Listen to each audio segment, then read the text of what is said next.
A paz do Senhor Jesus, meus irmãos. Meu nome é Ivan César, sou diácono da Igreja Assembleia de Deus, Ministério de São Bernardo do Campo, congrego aqui na cidade de Uberaba. E hoje nós vamos para mais um subsídio da Escola Bíblica Dominical, a lição de número 9, com um tema interessantíssimo que fala sobre o caminho, a verdade e a vida, falando de Jesus Cristo.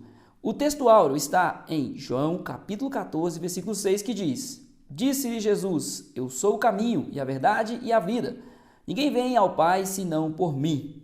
A verdade prática diz que a imagem de Jesus Cristo como o caminho, a verdade e a vida reforça a nossa fé e consolida a nossa comunhão com Deus. Então, como eu disse, a lição é de número 9, que será ministrada no dia 1º de junho de 2025. Estaremos aí iniciando mais um mês na presença de Deus. Isso é motivo de muita alegria.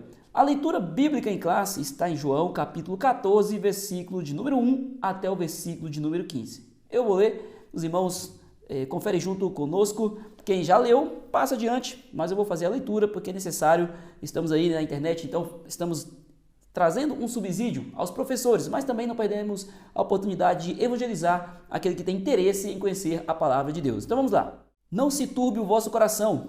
Credes em Deus, crede também em mim. Na casa de meu pai há muitas moradas. Se não fosse assim, eu vos teria dito, pois vou preparar-vos lugar. E se eu for e vos preparar lugar, virei outra vez e vos levarei para mim mesmo, para que onde eu estiver, estejais vós também. Mesmo vós sabeis para onde vou e conheceis o caminho. Disse-lhe Tomé, Senhor, nós não sabemos para onde vais, e como podemos saber o caminho? Disse-lhe Jesus, eu sou o caminho, a verdade e a vida. Ninguém vem ao Pai senão por mim. Se vós me conhecesses a mim, também conhecerias a meu Pai. E já desde agora o conheceis e o tendes visto. Disse-lhe Filipe, Senhor, mostra-nos o Pai, o que nos basta. Disse-lhe Jesus, estou há tanto tempo convosco que não me tendes conhecido, Filipe. Quem me vê a mim, vê o Pai. E como dizes tu, mostra-nos o Pai. Não crês tu que eu estou no Pai e que o Pai está em mim? As palavras que eu vos digo, não as digo de mim mesmo, mas o Pai que está em mim é quem faz as obras. Crede-me que estou no Pai, e o Pai em mim. Crede-me, ao menos, por causa das mesmas obras. Na verdade vos digo que aquele que crê em mim também fará as obras que eu faço, e as fará maiores do que estas, porque eu vou para meu Pai, e tudo quanto pedirdes em meu nome, eu o farei, para que o Pai seja glorificado no Filho. Se pedirdes alguma coisa em meu nome, eu o farei. Se me amardes, guardareis os meus mandamentos. Amém? Então essa palavra maravilhosa em João capítulo 14. A lição de hoje é muito rica, traz detalhes de Jesus, da sua pessoa maravilhosa, o eu sou, Jesus se declarando mais uma vez que ele é, quão poder ele tem em suas mãos e que ele é Deus, falamos de Jesus como filho, mas também sabemos que Jesus, ele é Deus, ele esteve como homem na terra, mas ele tem a sua natureza divina. Então ele se declara, eu sou o caminho, eu sou a vida, eu sou a verdade. Em várias passagens ele se declara desta maneira. Então é uma lição que fará com que nós possamos aprofundar a nossa fé no Deus Todo-Poderoso, em Jesus, e reforçar o nosso relacionamento com Ele. Muito importante, e também traremos à tona as questões cotidianas, as dúvidas que temos, as incertezas, e que nós possamos confiar no Senhor e que nós podemos confiar nele. É isso que nós aprenderemos nesta lição, além de muito mais conteúdo que a palavra de Deus nos dá. A palavra do Senhor é riquíssima. Então, professor, como a palavra de Deus já é muito rica e ela é suficiente para as nossas vidas, aqui temos os objetivos da lição, a qual o professor deverá ficar atento em sala de aula e não perder o foco. Sabemos que muitos gostam de contar muitos testemunhos. Testemunho é maravilhoso contar, mas na classe é um pontual, é um testemunho ali, é uma oportunidade pontual para acrescentar o entendimento dos alunos. Mas não, a palavra, a escola bíblica tem que estar pautada na Bíblia. Então por isso que tem aqui os objetivos da lição. Que o primeiro, apresentar a dimensão bíblica do consolo e das promessas do Senhor Jesus. 2, discernir a respeito das diferentes formas de dúvidas e incertezas, bem como as certezas e convicções na caminhada cristã. 3, conscientizar que Jesus é o único caminho, é a verdade absoluta e a fonte de vida eterna. Sugestão aqui para o professor. Tem sugestões aqui, né, na nossa revista, a revista de professor da classe adultos, ela é riquíssima em conteúdo, em subsídios, eu quero dizer, em subsídios, auxílios ao professor, além de algumas recomendações também de livros. Porém, o que está aqui, caso o professor, na sua simplicidade, aí, no que ele tiver hoje disponível, ele pode estudar bem a sua lição, que ele estará bem subsidiado. Mas o Senhor também abençoa, né? Tem nos abençoado para estar aqui ajudando o nosso irmão e muito mais pessoas aí que tem este amor à palavra de Deus para trazer auxílio aos nossos mestres. Então, qual que é a sugestão? A sugestão é perguntas. E eu separei, aqui fala assim na revista, comece a aula com uma ou duas questões que incentivam os alunos a refletirem sobre as suas próprias experiências e obstáculos. Mas que perguntas? Aqui não deixou nenhuma pergunta, mas eu separei algumas aqui para os nossos irmãos, para ajudar. Sobre experiências, os irmãos podem perguntar, por exemplo, como você percebe o crescimento espiritual ao longo dos anos? Perguntarmos para os nossos alunos. Quais mudanças você notou em sua fé? Essa é uma pergunta muito interessante. Outra pergunta, você já teve um testemunho impactante que fortaleceu a sua confiança em Deus? Compartilhe. Eu já tive, muitas. Eu tenho certeza que os nossos irmãos também já tiveram. Outra pergunta, sobre experiência, quais práticas espirituais têm sido mais eficazes para fortalecer sua caminhada cristã? Por exemplo, orar, jejuar, quais práticas? 4. Como a sua fé influenciou suas decisões em momentos difíceis? Agora, sobre obstáculos, qual foi o maior desafio que você enfrentou como cristão e como lidou com ele? Como você reage quando enfrenta dúvidas na fé? O que costuma te ajudar nesses momentos? Já sentiu que a sua fé foi testada em meio às adversidades? O que te ajudou a permanecer firme? O professor poderá tirar um print e escolher ou basear-se aí nessas que nós colocamos aqui para auxiliar o professor. Mas vamos para a lição, porque eu tenho certeza que o nosso amado irmão está aqui para entrar no conteúdo e poder fazer as suas anotações. A introdução diz assim: a expressão "eu sou o caminho, a verdade e a vida" tem um significado especial para os cristãos em todo o mundo. Ela descreve de forma abrangente o Senhor Jesus na realização da obra de salvação.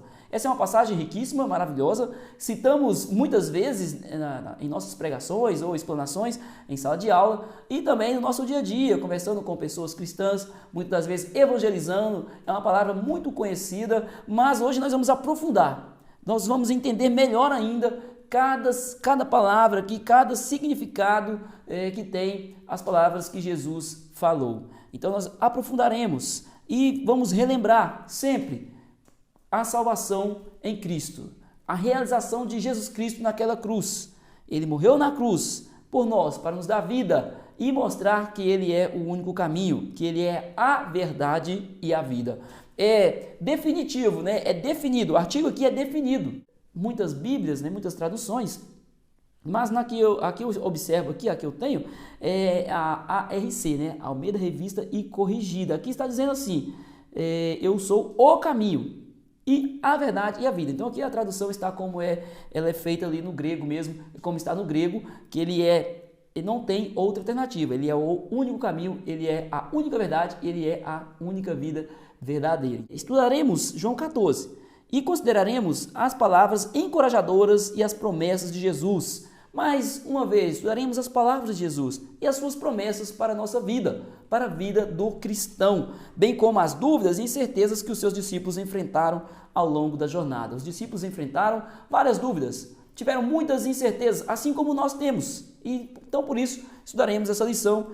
Jesus ele tem resposta para cada dúvida nossa. Além disso, iremos explorar os 3 termos: caminho, verdade e vida. Tópico 1. Esse tópico, normalmente eu me aprofundo, eu vou detalhe por detalhe, porque normalmente ele é o principal aqui da lição, porque o aluno, o professor, tendo um bom entendimento aqui, ele vai poder explanar com tranquilidade os demais. Então nós vamos aqui para o tópico de número 1, consolo e promessa do Senhor Jesus. 1. O caminho, a verdade e a vida. Desde o evento do capítulo 13, quando Jesus se juntou aos discípulos e lavou os seus pés, proporcionando uma importante lição sobre liderança humilde, o seu discurso não se limitou a este capítulo. Então aqui nós estudamos nas últimas lições, Jesus ele lava os pés dos discípulos, ele está ali, né, durante a Páscoa e realizando também a última ceia. Então são muitas situações, mas aqui continuando, Jesus ele diante ali, enquanto servia os seus discípulos, ele continuou lhes trazendo o entendimento das coisas que aconteceria. ele continuou ensinando seus discípulos, continuou encorajando, ele não parou por ali. É uma história riquíssima e que ela tem uma continuidade quando nós lemos os versículos anteriores, né, os capítulos anteriores e até os que virão também. Então, quando Jesus ele lava os pés dos discípulos, ele está ali na ceia, na última ceia, aquele momento que Jesus faz, né, ensina aos discípulos como fazer e mostrando para eles a necessidade de relembrarem quando Cristo, a morte de Cristo naquela cruz. Então, ele continua o seu discurso, ele continua conversando com os discípulos. Então ele faz um discurso, continua o seu discurso agora de despedida. É um discurso de despedida. Jesus está se despedindo dos discípulos. Imagina que Jesus, o mestre, eles encontraram o mestre e o mestre estava se despedindo. Com certeza eles estavam muito preocupados, angustiados, porque o mestre estava prestes a morrer e eles não sabiam o que fazer. Talvez Jesus já havia falado muitas vezes para eles como lidar, só que chegou o momento do problema, da prova, aí é que nós vamos ver como o cristão vai lidar, como ele vai fazer a vontade do Senhor mesmo em meio à luta.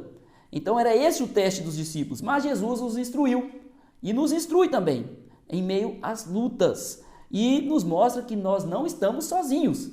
Inclusive, Jesus encoraja os discípulos e alerta eles que mesmo ele indo, estaria com eles o Espírito Santo, o auxiliador. Jesus ele é perfeito no seu ensino, ele é perfeito no seu agir.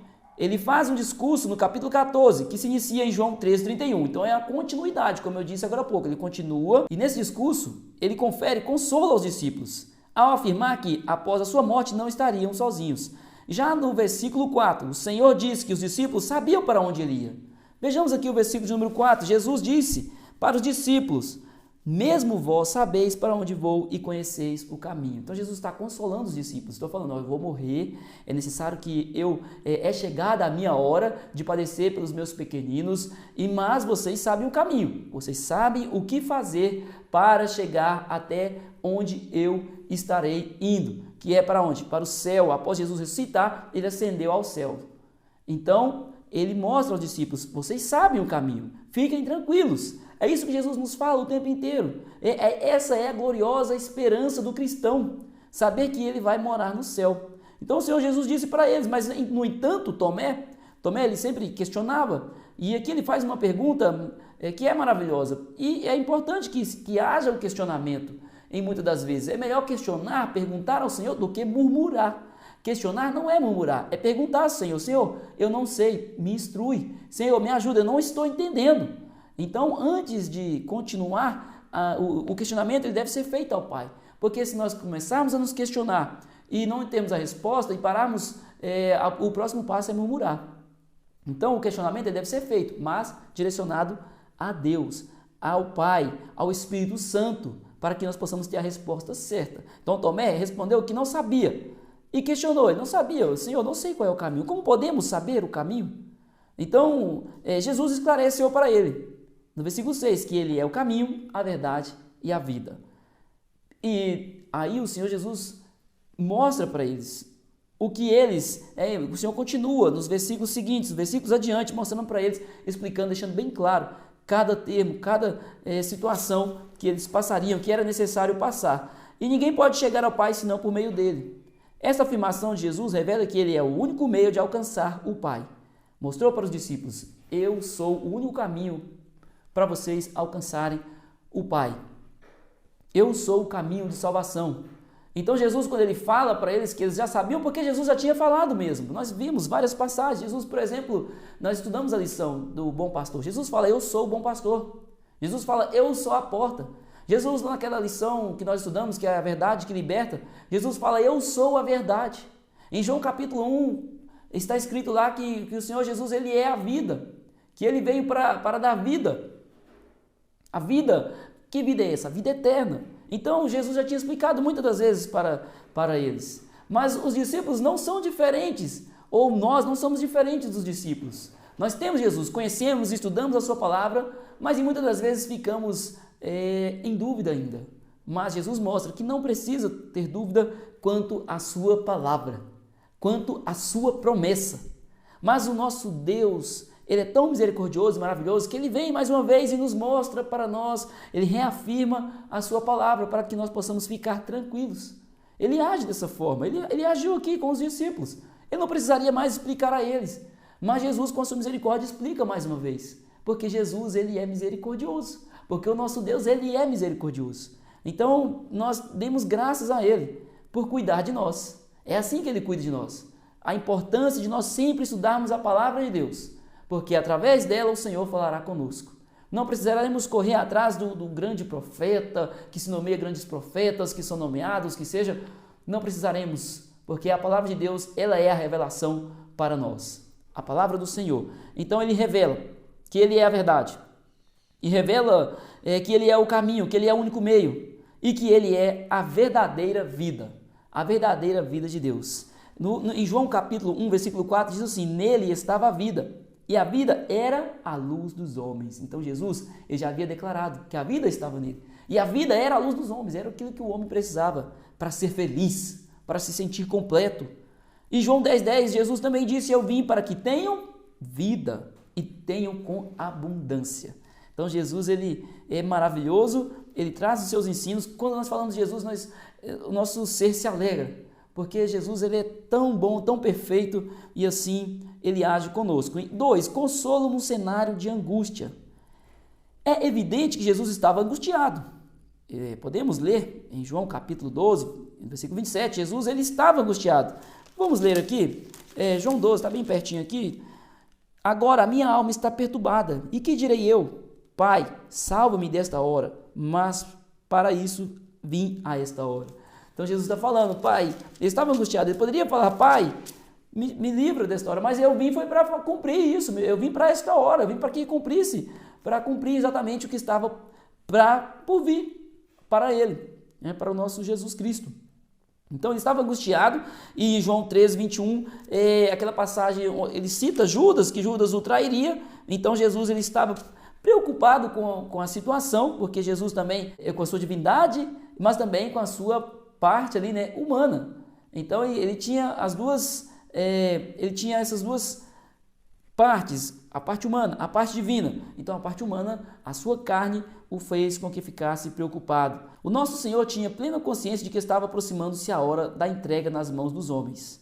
Então ele sabia que estava próximo e ele entendeu o seu papel. Ele estava sendo obediente ao Pai e ele foi cumprir aquilo que estava determinado para a sua missão. Contudo, surpreendentemente, mesmo neste contexto, Jesus se dirige aos discípulos com a intenção de confortá-los. Mesmo neste momento angustiante, Jesus não deixou de ser aquele que ama os seus filhinhos. Mesmo nesse momento, nessa pressão que a lição diz, né? Apesar dessa intensa pressão emocional e espiritual, Jesus continuou na sua missão. E agora ele continuava como? Ensinando os discípulos, mostrando a eles como lidar com cada situação. Ele revela que o sofrimento pelo qual iria passar traria o bem para todos.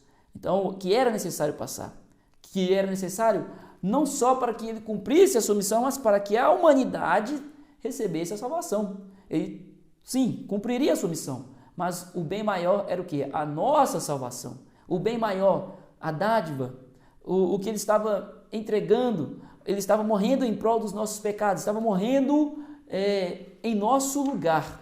Ele estava se fazendo de sacrifício por nós. A palavra do Senhor diz que o salário do pecado é a morte, mas Jesus ele nos deu o dom gratuito que é a vida eterna através do seu sacrifício. Então aquilo que parecia uma derrota era na verdade uma vitória.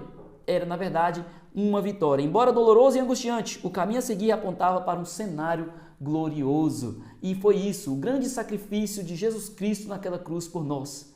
E por isso hoje nós podemos estar vivendo neste tempo da graça, neste tempo onde nós podemos ter livre acesso ao Pai, no qual o Senhor Jesus nos perdoa dos nossos pecados, nos perdoou e nós agora podemos servi-lo com alegria e com liberdade de poder adorá-lo, de poder engrandecê-lo, de poder acessá-lo. Que maravilha foi e que cenário glorioso foi a morte de Cristo na cruz.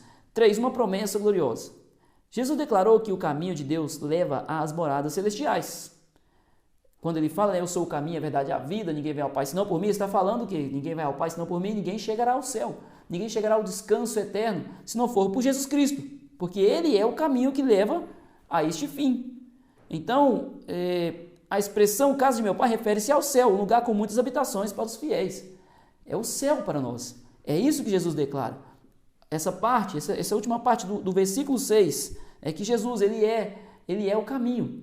E ele declara lá em Timóteo que não há outro mediador, que ele é o único mediador entre Deus e os homens. Ele declara que ele é o caminho, mais uma vez, através da sua palavra. Apesar dos tempos trabalhosos pelos quais passamos, a promessa do arrebatamento da igreja alegra e anima os corações dos fiéis. É como nós sempre louvamos, nós da Assembleia, e também alguns irmãos de outras igrejas que têm a harpa cristã, nós louvamos sempre aquele hino de número 300, nossa esperança é sua vinda, o Rei dos Reis vem nos buscar. Então, esta é a esperança do cristão. Nós passamos por tempos difíceis, a palavra do Senhor nos alertou sobre isso, sobre o fim dos tempos, sobre quanto mais se aproximaria a vinda de Cristo, mais a maldade estaria neste mundo. A palavra de Deus nos mostra que o inimigo, que o mundo jaz no maligno. O mundo jaz no maligno. Satanás está fazendo de tudo para tirar as pessoas do caminho do Senhor, porque está próximo a vinda de Jesus. Jesus está voltando. Mas, apesar de o mundo viver essas práticas, a igreja está viva. Nós somos a igreja. E a igreja está viva e ela fará a diferença neste momento. Então nós temos que continuar. Tempos difíceis não vão nos fazer parar. Tempos difíceis não vão fazer parar a igreja. Pelo contrário, vai nos fortalecer mais ainda. A prova, a luta, a maldade que está no mundo, a violência, as coisas que nós vemos, farão com que a igreja se alerte, que a igreja busque ainda mais o Senhor. É em tempos de perseguição que a igreja cresce. Então não é motivo para nós desanimarmos, é motivo para nós crescermos espiritualmente, para nós buscarmos mais ainda o Deus Todo-Poderoso, para nos prostrarmos mais aos seus pés, porque Ele é o caminho, Ele é a nossa esperança. E assim nós poderemos encontrar com Ele nos céus. Tópico 2. Dúvidas, incertezas e enganos no caminho com Cristo. 1. A dúvida de Tomé. No versículo 5 encontra-se a incerteza do discípulo Tomé. Como podemos saber o caminho? Essa foi a pergunta de Tomé, direcionada a Jesus. Neste evangelho, Tomé é retratado como um discípulo fiel, corajoso, que tinha um profundo amor por Jesus e teve a coragem de manifestar as suas dúvidas. Ele teve coragem de buscar ao Senhor e perguntar-lhe o que se passava, como procederia diante da morte de Cristo. Jesus ali mostrando para eles que era chegada a sua hora. Tomé não teve medo de questionar, de procurar o entendimento aos pés de Jesus. E é isso que nós devemos fazer. Temos que ter a coragem de buscar o Senhor. Ele tem o poder em suas mãos. Ele sabe todas as coisas. E muitas das vezes nós ficamos duvidosos, paramos na caminhada porque não buscamos a Deus. Porque não nos prostramos a seus pés, porque não perguntamos a Jesus, porque não pedimos ajuda a Jesus. E assim paramos na caminhada. Então é necessário coragem. E Jesus, Ele recebe a todos. A palavra de Deus diz que Ele não faz acepção de pessoas. Está escrito lá em Tiago. Logicamente que está falando ali em Tiago sobre buscarmos a sabedoria. Mas a verdade é que a sabedoria a gente busca perguntando ao Senhor, pedindo a Ele, pedindo sabedoria do alto, e também entendendo a sua vontade. Isso é ser sábio, né? Pedir a sabedoria do Senhor, pedir a direção do Senhor, isso é ser sábio. Então a verdade é que está falando justamente sobre isso, de nós buscarmos a Jesus, de entendermos o que Ele quer de nós em meio à dificuldade, em meio à luta. Os discípulos, qual era a luta dos discípulos ali? A luta deles era que Jesus estava prestes a morrer na cruz. Essa era a luta deles. Como eles continuariam a sua jornada cristã sem Jesus, sem o seu mestre? Essa era a dúvida. Essa era a angústia dos discípulos. Esta era a dúvida de Tomé. Mas ele procurou entender aos pés de Jesus. Também tinha outros discípulos ali que estavam com as suas dúvidas, com as suas incertezas. 2. As incertezas de Pedro e Filipe. O Evangelho de João revela que Pedro não compreendia totalmente sobre o lugar que mencionava para onde estava indo. A dúvida de Pedro está aqui em João capítulo 3, versículo 36. Disse-lhe Simão Pedro: Senhor, para onde vais? Jesus lhe respondeu: Para onde eu vou não podes agora seguir-me, mas depois me seguirás. Então Jesus responde a Pedro, Jesus traz o entendimento para Pedro da sua dúvida. No capítulo seguinte, Felipe pede a Cristo que lhe mostre o Pai. Felipe, Jesus ali falando que iria aos céus, e Felipe simplesmente, em meio àquelas dúvidas ali, quando ouviam a pregação de Jesus, Felipe simplesmente fala, simplesmente nos mostre o Pai, isso basta. Só que Jesus, ele responde com a sua sabedoria, eu estive com vocês o tempo inteiro e me pedes para que eu mostre o Pai. Então Jesus estava reafirmando para os discípulos que ele era Deus, que ele era o Messias enviado. E os discípulos tinham um mestre, aceitaram que Jesus era o mestre, mas talvez eles estivessem ainda com aquela esperança de que Jesus tivesse vindo para libertá-los das mãos do Império Romano, um grande libertador de Israel, um grande governante. Só que Jesus estava reafirmando mais uma vez que ele estava cumprindo uma grande missão, que era o quê? Morrer na cruz por todos os pecadores. Jesus não veio apenas por Israel, estava deixando bem claro para eles que Jesus ele havia vindo para todo homem, para todo aquele que crê, para todos e não somente para eles. Então era necessário que eles entendessem isso, para que eles pudessem continuar aquele ministério, o ministério da pregação, o ministério de cura, aquilo que o Senhor colocou nas mãos dos seus discípulos. Então aqui já era uma incerteza, porque eles entenderam que Jesus era o mestre. Eles entenderam que Jesus era o mestre. Eles tinham essa certeza no coração, mas aí a incerteza era qual? A incerteza deles era, Jesus era Deus? Jesus realmente era o Filho enviado? Então a dúvida deles era essa, apesar de terem Jesus ali como mestre e aí passarem por tantas provas, por tantas experiências com Jesus, mesmo assim eles tinham as suas incertezas. E esta palavra nos mostra que nós não somos diferentes. Nós não somos diferentes dos discípulos. Temos as nossas dúvidas e incertezas. Muitos de nós estamos há tanto tempo na caminhada cristã, mas vez ou outra nos bate aquele momento de incerteza, mas aí o Senhor nos traz novamente à tona o entendimento de que Ele é o nosso Salvador. 3. O engano de Judas Iscariotes. Em João 13 é revelado que o nosso Senhor anunciou que um dos seus discípulos iria traí-lo. Essa pessoa era Judas Iscariotes, seu discípulo. Judas, infelizmente, apesar de andar com Jesus, apesar de estar com Jesus em muitos milagres e situações no qual o Senhor mostrou o seu poder, ele não entendeu que Jesus era o Messias enviado, que ele era o Salvador da humanidade. É como diz em João capítulo 1, versículo 5, que a luz resplandeceu nas trevas. Jesus, ele resplandeceu nas trevas. Porém, as trevas não a compreenderam. Então, Judas era um desses que andou ao lado de Jesus, resplandeceu, Jesus resplandeceu, a luz resplandeceu nas trevas, mas as trevas ali não reconheceu. Judas estava com o coração cheio de pecado. A palavra de Deus diz que em João capítulo 12, versículo 6, se os irmãos conferirem a referência, vai ver que Judas ele roubava as ofertas. Aquilo que era direcionado para a obra, para abençoar as outras vidas, Judas ele retirava para si, ele subtraía para si. Então ele não experimentou a salvação em Cristo. Ele não aceitou a Jesus como Salvador da sua alma.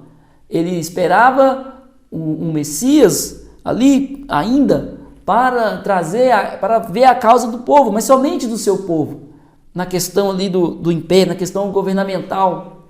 Só que Jesus deixou bem claro que a sua missão era muito maior. A sua missão era em prol da humanidade. Que a sua missão era morrer na cruz de braços abertos em prol de cada um de nós. Então a sua visão do Messias restringia-se a questões sociais e políticas para libertar Israel da opressão romana. Então Judas estava cego, e é exatamente o que o pecado faz. Ele cega o entendimento, ele cega a visão. Então Judas estava nessa situação e o fim dele foi triste. Através dessa lição nós aprendemos a importância de não confundir as nossas prioridades enquanto seguimos a nossa jornada com Cristo.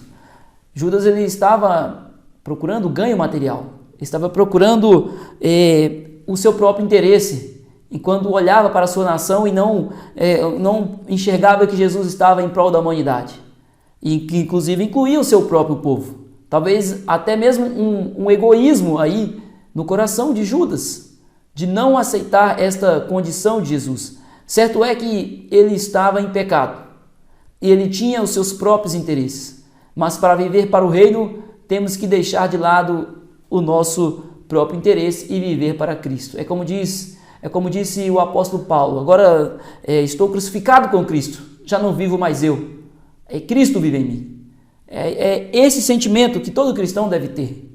Sabemos que não é fácil, sabemos que não é simples tomar algumas decisões em nossas vidas, mas o Senhor vai nos abençoando, nos moldando. Esta é a palavra. O Senhor vai nos moldando. O Senhor vai moldando o nosso caráter e nos fazendo cristãos melhores. E assim podemos ser melhores também em sua obra. Poderemos ser um servo em excelência, assim como Davi foi, servindo ao Senhor com excelência. Davi serviu ao Senhor com excelência. Sim, teve os seus fracassos, os seus pecados, mas ele era homem. E homem que não pecou, somente Jesus Cristo.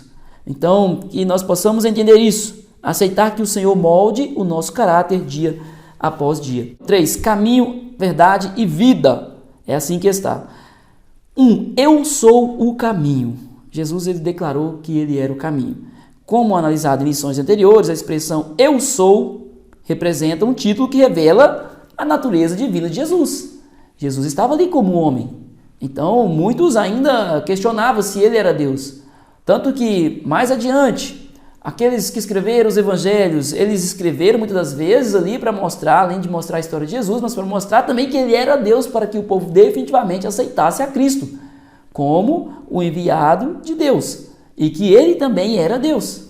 E ele cumpriu a sua missão. Então, o evangelho ali, ele é escrito, e até, além dos evangelhos, Atos dos Apóstolos, até o livro de Apocalipse. João, quando escreve, ele escreve para mostrar ali, cita até em suas cartas também, a importância de que eles tivessem esse entendimento. Então, Jesus aqui, quando fala eu sou, nós podemos lembrar o que está escrito em Êxodo, capítulo 3, versículo 14, que Deus, ele falou, eu sou o que sou. E Jesus, ele... Em João capítulo 8, versículo 58, Jesus ele fala, antes que Abraão existisse, eu sou. Então, se nós vamos aqui a Êxodo, nós temos que lembrar que Jesus também citou esta passagem, mostrando que ele era Deus, que ele tinha uma natureza divina, que tinha uma natureza humana, porém tinha uma natureza divina. Nós estudamos bastante sobre este tema no trimestre passado. Então, Jesus, ele se declarou que eu sou, e dessa vez aqui, né, ele se declara como eu sou o caminho. Mas como o caminho? Número 1, para os irmãos anotarem, Jesus, quando ele se declara o único caminho, ele se declara como o único meio de salvação. Que ele é o único caminho, que não é por mérito, que não é pelo nosso próprio esforço que nós alcançaremos a salvação, que nós chegaremos ao Pai, que não é por filosofias humanas, que não é por obras, como está escrito, o alerta da carta de Tiago, que não é por obras, e que também nós possamos, que não é também pelo ritual, que não é pela religiosidade. Jesus advertiu fortemente aos escribas e fariseus quanto à religiosidade, que a religiosidade não os levaria ao céu, se eles não tivessem o seu coração transformado, que se não confessassem que Jesus era o único e suficiente Salvador de suas almas, que não é por nenhum desses meios. E Jesus também, ele se declara o caminho porque ele é o caminho que conecta o homem a Deus. Nós sabemos que diante da queda, houve uma separação ali do homem com Deus, daquele relacionamento. E Jesus, ele veio restabelecer esse relacionamento, ele é o caminho que conecta o homem a Deus. Ele morreu na cruz. Nós entendemos ali que quando o véu do templo se rasga, o acesso ao Pai, ele fica livre para aqueles que chegarem com o coração arrependido. E agora não precisaria mais viver no tempo das ofertas, dos sacrifícios, daqueles tipos de sacrifícios na antiga aliança. Jesus agora ele era a nova aliança. E 3, eu citei o 2 agora, então 3, sua forma de viver é o caminho para o sucesso cristão, na jornada cristã. Nós estudamos recentemente a lição que Jesus ele falou que em João 13,15, porque eu vos dei o exemplo, assim como eu vos fiz, façais vós também. Ou seja, Jesus falou, ó, eu sou o caminho, eu sou a direção, eu sou a seta que mostra como fazer para chegar ao Pai. Ele foi o exemplo, ele é o exemplo. Eu sou o caminho, ele abriu o caminho. E ao afirmar que eu sou o caminho, então ele se utiliza aqui, né? Ele especifica que somente ele é o caminho através aqui deste artigo definido o caminho, único caminho. Então que isso fica bem claro para nós que não tem atalhos, não tem outras estradas. Então essa alegoria aqui de Jesus, ao falar que é o caminho, ele utiliza-se da imagem, né, de um caminho, de uma estrada. Então, quando nós andamos, quando viajamos por estradas, por exemplo, e nós vemos que tem vários caminhos, um que leva para uma chácara, para uma rocinha, para vários lugares, para outra cidade, mas o caminho que nos leva ao destino que almejamos, nós não podemos sair dele. E Jesus se utiliza exatamente desse exemplo bem claro. Haverá outras estradas, haverá outros caminhos mentirosos, caminhos falsos, caminhos de armadilha, mas o verdadeiro caminho é Jesus, o verdadeiro caminho é Ele. Então é isso que Jesus nos ensina através dessa palavra. Eu sou a verdade. Jesus não é apenas uma parte ou fração da verdade, mas sim toda a verdade em si mesma. De forma clara, o Evangelho de João realça que a verdade suprema se revelou através da encarnação do Senhor Jesus Cristo. Quando nós estudamos a verdade que liberta, nós vimos lá que Jesus ele personificou a verdade.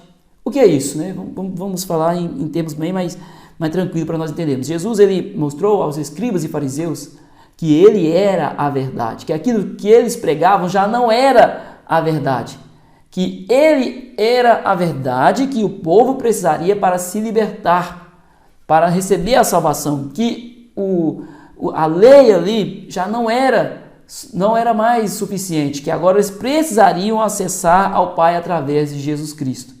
Então ele sendo o caminho, mas também sendo a verdade. Jesus ele trouxe esse entendimento, e trouxe o entendimento ainda de que ele era a verdade, que ele era a verdade. Tanto que ele mostra ali através da sua palavra, que a palavra que ele falava também era a verdade. Ou seja, quando ele fala, e a minha doutrina não é minha, mas daquele que me enviou, João 7,16. Jesus ele fala, e para os escribas e fariseus, ó, a doutrina que eu prego não é minha, ela provém do Pai. E eu, o Messias, eu sou o verdadeiro Salvador de Israel e de toda a humanidade. É isso que Jesus prega, que ele é a verdade e que ele prega a verdade. Então ele é perfeito. Jesus ele é perfeito no seu ensino. Então por isso que ele se intitula o caminho, a verdade e a vida. Eu sou a vida, é o 3. A vida mencionada aqui não diz respeito à existência física ou sopro vital. Ele não está falando de vida como a que nós temos e preservamos e cuidamos, mas a vida que contrapõe a morte espiritual, que é o quê? O que traz a morte espiritual? Pecado. Mas por meio da vida eterna concedida por Jesus, ao morrer na cruz, agora teremos vida eterna. Teremos vida, em vez de condenação eterna, passamos a receber a vida eterna em Cristo Jesus, graças ao seu sacrifício. E esta vida eterna, essa vida espiritual, ela foi obtida pela obra redentora de Jesus no Calvário. Foi graças ao seu sacrifício. Ele é tanto a fonte como o doador da vida eterna. Ele é a fonte da vida. Ele é a fonte e ele nos dá essa vida. Ele é o doador da vida e é por isso que nós estamos aqui hoje. Então Jesus, esse Jesus maravilhoso, ele é o caminho, ele é a verdade e a vida. E ninguém chegará ao Pai se não for por ele. Esta é a palavra que está em nós, em nossos corações. Esse entendimento é intrínseco do cristão. Nós temos que ter esse entendimento em nosso coração o tempo inteiro, sendo moldado por isto, pela palavra de Deus e pelos ensinos de Jesus. É maravilhoso falar de Jesus. E concluímos aqui entendendo que viver sem Jesus não é possível. Ter uma vida, ter paz, não é possível. Precisamos de Jesus. A vida sem a presença de Jesus, ela se torna insuportável. Ela se torna insuportável. A paz, a alegria Nós podemos ver exemplos como Paulo, podemos dizer Paulo, o apóstolo Paulo, antes Saulo, que perseguia o povo, que entra na cidade ali para perseguir, mas após ser transformado, ele sai daquela cidade sendo perseguido por pregar o evangelho. Ele teve a sua vida transformada e ele sentiu, e ele, através das cartas, do ensino que Paulo, ele direciona ali às igrejas, ele mostra que foi a melhor decisão de sua vida, que agora, apesar de todo o sofrimento, de toda a dor, de toda a perseguição, agora ele é feliz. Agora ele é feliz. O exemplo de Pedro nervoso, mas no dia que ele recebe o Espírito Santo de Deus e passa a pregar a sua palavra, ele é um novo homem. Este é o poder do nosso Deus. Esse é o poder de Jesus. É isso que ele nos proporciona. E graças a ele estamos aqui. Amém, meus irmãos? Que Deus possa abençoar cada um dos nossos professores, superintendentes, todos aqueles que trabalham na Escola Bíblica Dominical, que o Senhor possa usá-los poderosamente. Em nome de Jesus, Deus abençoe. Mas não vá embora sem deixar o seu like, se inscrever no canal. Amém? Deus abençoe cada um.